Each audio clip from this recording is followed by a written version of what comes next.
हाँ, तो hello everyone, welcome to my new video.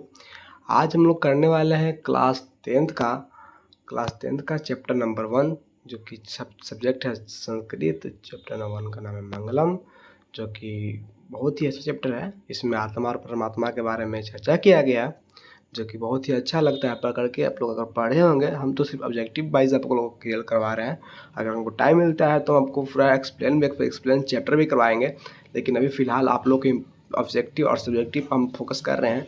अगर आप कहीं ऑफलाइन या ऑनलाइन कहीं पढ़ रहे हैं, तो अगर आपका ऑब्जेक्टिव क्लियर नहीं हो रहा है, तो यहाँ पे आकर आप ऑब्जेक्टिव क्लियर कर सकते हैं। आपका ऑब्जेक्टिव 100% श्योर है कि यहाँ सब वीडियो देख करके ऑब्जेक्टिव आपका क्लियर हो जाना ही हो जाना है। तो चलिए बिना समय गए वीडियो को स्टार्ट करते हैं। अगर आप मेरे चैनल पर नए हो तो प्लीज़ चैनल को कर लें सब्सक्राइब और बेल आइकन को कर लें ऑन, क्योंकि जब भी मैं कोई नया वीडियो डालूँ तो आपके पास सबसे पहले नोटिफिकेशन जाए। तो चलिए बिना का समय गए वीडियो को स्टार्ट करते हैं। Let's go. हाँ, तो आपके सामने रहा आपका सामने पहला क्वेश्चन, जो कि है पहला क्वेश्चन, मंगलम पाठ कहाँ संकलित है? वेद से, पुराण से, उपनिषद से, वेदांग से। तो आपका इसका ऑप्शन नंबर सी हो जाएगा, उपनिषद से संकलित है। चलते अगले क्वेश्चन में। अगला क्वेश्चन क्या कहता है? अगला क्वेश्चन कहता है महान से महान क्या है? महान से महान आपका आत्मा होता है। ऑप्शन नंबर ए आपका सही हो जाएगा। आगे चलते हैं। आगे क्या कहता है? आगे कहता है सूक्ष्म से सूक्ष्म कौन है? सूक्ष्म से भी सूक्ष्म आपका ऑप्शन नंबर ए हो जाएगा, आत्मा है। चलते हैं आगे क्वेश्चन। आगे क्या कहता है? मंगलम पाठ के रचनाकार कौन है? मंगलम पाठ का रचनाकार आपका वेद व्यास, जो कि ऑप्शन नंबर डी सही हो जाएगा। चलते हैं आगे। आगे क्या कहता है? आगे कहता है उपनिषद का रचनाकार कौन है? उपनिषद का रचनाकार आपका भी इसका भी आंसर हो जाएगा वेद व्यास, जो कि ऑप्शन नंबर सी हो जाएगा सही जवाब। चलते हैं आगे क्वेश्चन क्या कहता है? आगे क्वेश्चन कहता है उपनिषद किसका अंतिम भाग है? उपनिषद आपका ऑप्शन नंबर सी हो जाएगा, वैदिक साहित्य का अंतिम भाग है। चलते हैं क्वेश्चन क्या कहता है?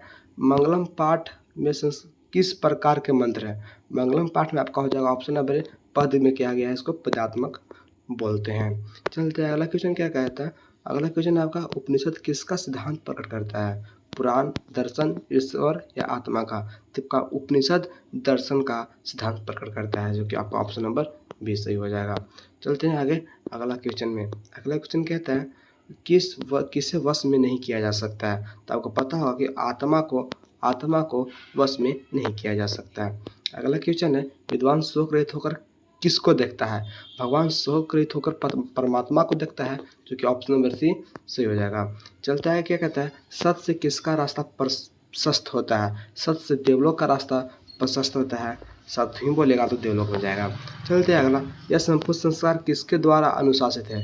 यह संपूर्ण संसार परमात्मा के द्वारा अनुशासित है। ऑप्शन नंबर बी सही हो जाएगा। आगे चलते हैं। आगे क्वेश्चन क्या कहता है? वेदा हेमंतम पुरुषम महंतम मंत्र किस उपनिषद से लिया गया है? तो आपका वेदा हेमंतम पुरुषम महंतम वो श्वेताश्वर उपनिषद से लिया गया है। ऑप्शन नंबर बी सही हो जाएगा। आगे चलते हैं। अगला क्वेश्चन क्या कहता है? अर्णोनियान महतो महियान नात्मम की मंत्र किस उपनिषद से संगृहित है? तो आपका इस ऑप्शन नंबर बी हो जाएगा, कंठोपनिषद से इस मंत्र को लिया गया है। आगे चलते हैं। अगला क्वेश्चन क्या है? नदियां नाम को और रूप को छोड़कर किस में मिल जाती है? नदियां राम और छोड़कर समुद्र में मिल जाती है, जो ऑप्शन नंबर ए सही हो जाएगा। आगे चलते हैं। अगला क्वेश्चन क्या कहता है? किसकी विजय नहीं होती है? तो आपके असत्य झूठ बोलने वाले की कभी विजयी नहीं होती है। 2018-2021 में पूछा गया क्वेश्चन है। आगे चलते हैं।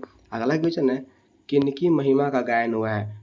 आपका इसमें हो जाएगा परमात्मा का, या समुद्र का, या विद्वान का, या आत्मा का। तो आपका ऑप्शन नंबर हो जाएगा विद्वान का महिमा का गायन हुआ है। आगे चलते हैं। 18 क्वेश्चन क्या कहता है? सबसे बड़ा खजाना क्या है? सबसे बड़ा खजाना है, आपका आंसर हो जाएगा, आपका इसका आंसर हो जाएगा सत्य। ऑप्शन नंबर डी सबसे बड़ा खजाना है। आगे चलते हैं। अगला क्वेश्चन है ईश्वर क्या है? ईश्वर एक सत्य है। ईश्वर हमेशा सत्य बोलता है। ऑप्शन नंबर बी सही हो जाएगा। आगे चलते हैं।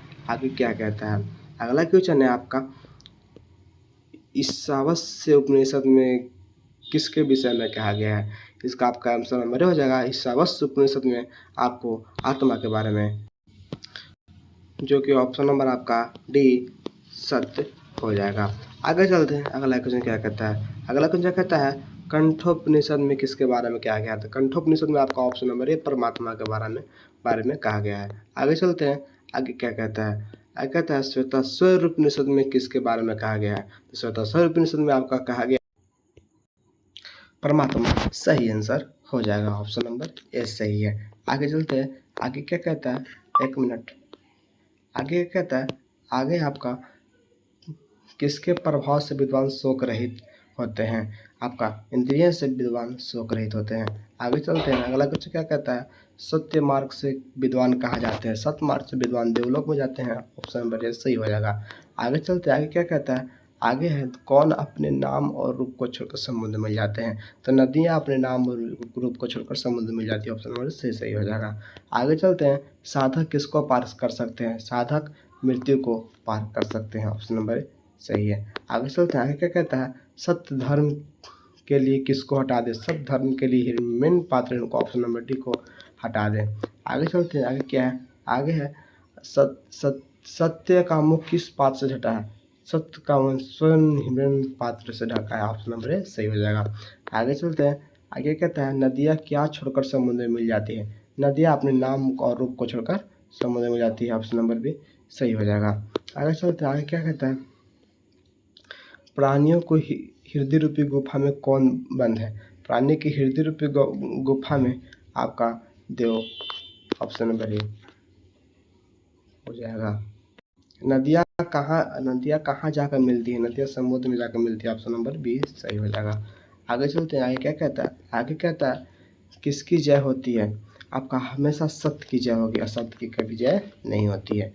आगे चलते हैं, आगे किसका मुख सोने का पात्र से बंद है? तो यहाँ पे सत्य का जो सत्य का है वहाँ सोने का पात्र से बंद है, ऑप्शन नंबर ए सही हो जाएगा।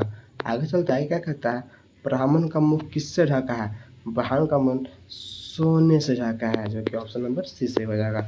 आगे चलते हैं, ऋषि लोग देवलोक की प्राप्ति के लिए किस मार्ग को अपनाते हैं? सत्य मार्ग को अपनाते हैं ऋषि लोग देवलोक जाने के लिए, जो कि ऑप्शन नंबर बी आपका सही हो जाएगा। आगे चलते हैं, आगे आपका है क्वेश्चन नंबर 37, हिरण्यन पात्रेण सत्य धर्म दृष्टि किस उपनिषद का मंत्र है? इसका आपको ऑप्शन नंबर होगा ईशावास्य उपनिषद का मंत्र है, ऑप्शन नंबर सी सही हो जाएगा। आगे चलते हैं, आगे क्या कहता है, उपनिषद के अंतिम भाग में किसका सिद्धांत है? उपनिषद के अंतिम भाग में दर्शन शास्त्र, गीता, पुराण या अर्थशास्त्र, दर्शन शास्त्र का इसमें सिद्धांत दिया गया है, ऑप्शन नंबर सही हो जाएगा। आगे चलते हैं, आगे क्या कहता है, आदित्य का पर्यायवाची शब्द आपको सब लोग का पता होगा, सूर्य से सिंपल या इजी है, आपका ऑप्शन नंबर सी सही हो जाएगा। आगे चलते हैं, सत्यमेव जयते किस उपनिषद का मूल मंत्र है? ये आप सबको पता होना चाहिए कि सत्यमेव जयते किस उपनिषद का मूल मंत्र है, जो है 20, 21 से पूछा क्वेश्चन है, आपका मुंडकोपनिषद, ऑप्शन नंबर सही हो जाएगा। चलते आगे, आगे क्या कहता है, अगला क्वेश्चन है किसकी गुफा में आत्मा निहित है? तो जीवों के शरीर रूपी गुफा में आत्मा निहित है। आगे चलते हैं, मंगलम पाठ में कुल कितने मंत्र या पद हैं? आपको पूछा गया क्वेश्चन है, 2020 में पूछा गया क्वेश्चन है, आपका ऑप्शन नंबर हो जाएगा 5, ऑप्शन नंबर सही है।